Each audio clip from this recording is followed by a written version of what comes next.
Bonjour chez vous, bienvenue pour la deuxième de Je raconte vos rêves. Le principe c'est tout simple, vous m'envoyez vos rêves ou vos cauchemars que je retranscris en vidéo.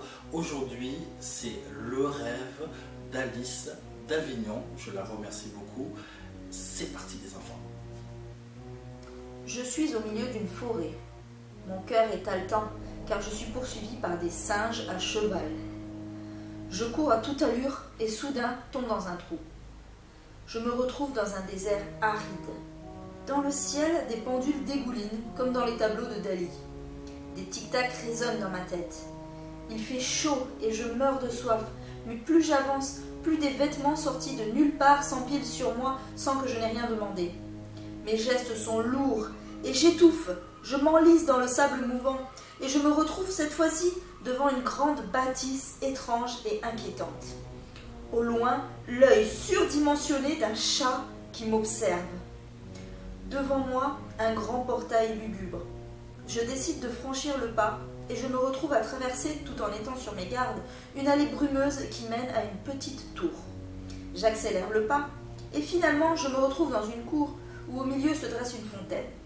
Je m'approche doucement vers elle, me penche et là, dans le reflet de l'eau, j'observe l'enfer. Je suis attirée comme un aimant, mais je me fais violence et m'enfuis vers la porte principale. Je suis effrayée et je n'arrive pas à contenir mon angoisse.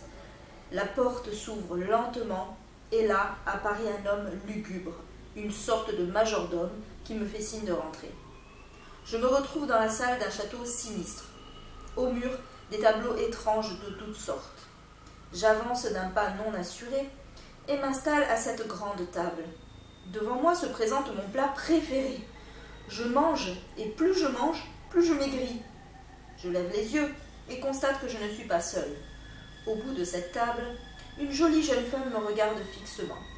Je l'observe attentivement et remarque avec effroi sa main ensanglantée. Ses yeux sont fixes et son visage ne répond à aucune douleur. Ce que je mange est un délice. Et le délice, ce sont ses doigts. Horrifiée, je me lève brusquement, je rebrousse chemin, je franchis la porte d'entrée et me jette dans la fontaine. Je me retrouve dans une forêt, la même forêt qu'au début. Merci d'avoir regardé cette vidéo. N'oubliez pas, si vous avez fait des rêves très étranges ou des cauchemars, n'hésitez pas à me l'envoyer par MP. Likez, partagez, abonnez-vous à ma chaîne, ça me ferait extrêmement plaisir si vous avez aimé.